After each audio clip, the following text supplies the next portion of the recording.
There is an empty space in British politics, a void once filled by the largest mass political movement in modern UK history.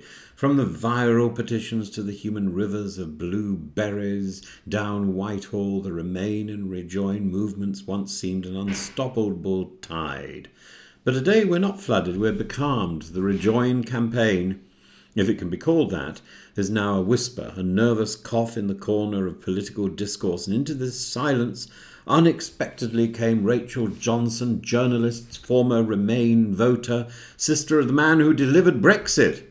Her recent contribution to the Oxford Union rekindled a flicker of clarity. The Brexit experiment has failed, and we must say it out loud. In her address to the Oxford Union, Rachel Johnson cut through the residual self-censorship that still plagues the pro-European camp. Her speech was arresting not simply because of her name, though that added an undeniable frisson, but because of her unflinching honesty. She admitted with a journalist's candour and a sister's knowing irony that Brexit was not just an error of policy, but a category mistake of national imagination. She described the UK's post-Brexit status not as a global, but as a groping, an isolated outlier rather than a sovereign titan. A mistake. It was an elegant evisceration. We got Brexit done and now we need to vote again. Laced with rhetorical polish and family subtext, she told lovely stories about how the family moved to Europe.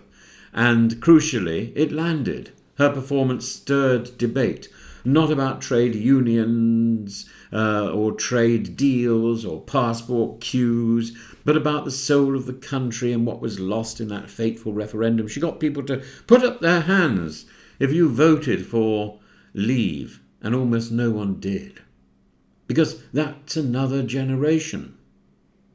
So why has it taken Rachel Johnson, of all people, to say what many people secretly believe?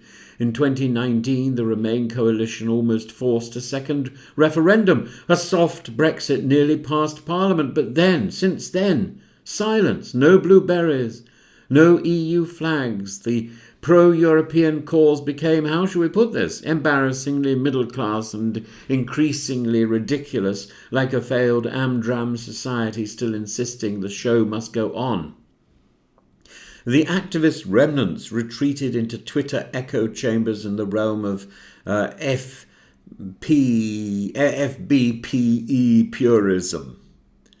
And organisations like Open Britain now talk less about Brussels and more about proportional representation. A noble aim, but an electoral Siberia. The great Kakan of Rejoin now plots apparently to save the voting system first and the continent later. I am very keen on Rejoin, but I am aware that its voice has been silenced, so I sing praise for Rachel Johnson, a person I don't particularly like, by the way. And I do like her father, and I think he's a very affable, courteous and charming man. But Rachel, our paths didn't really cross very much, but I remember bumping into her in 2019 in the green room while there was a big debate going on about the general election, and I was vaguely involved in that. And I think we established that our paths had crossed in the past, and that was it, really. And here lies the great paradox. The majority of the public now say Brexit was a mistake. Polls show support for Rejoin sitting above 50%, but neither major party dares whisper that word, Rejoin. Starmer tiptoes around the issue like a man trying to wake a sleeping dog. The Conservatives, meanwhile, invoke a fantasy version of Brexit as a kind of 21st century Magna Carta. Why? Because despite polling support, Europe is not a salient issue. It ranks below potholes. The political class fears reopening the wounds of 2016 and the voters who haven't forgotten being called stupid. Even as Labour forges security pacts and negotiates veterinary alignment, it insists it merely wants to make Brexit work. This is the most dishonest slogan in politics. Brexit doesn't work. It never did, and we're all complicit in pretending that, with enough minor details and symmetry, we can turn a failure into a fudge. We can't. The only thing we can do is turn a failure into a fridge, but the fridge of significance, the Smeg fridge, is being monopolised by Mr. Putin over in Moscow. The recent UK-EU summit at Lancaster House was quietly historic.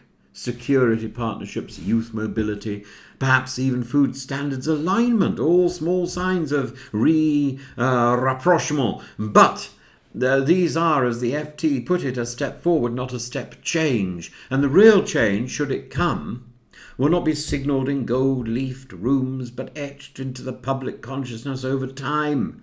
Rejoining the EU will not come with fireworks, it will come with fatigue, with border delays, poorer trade, diplomatic irrelevance, and the creeping realisation that Britain has been left behind.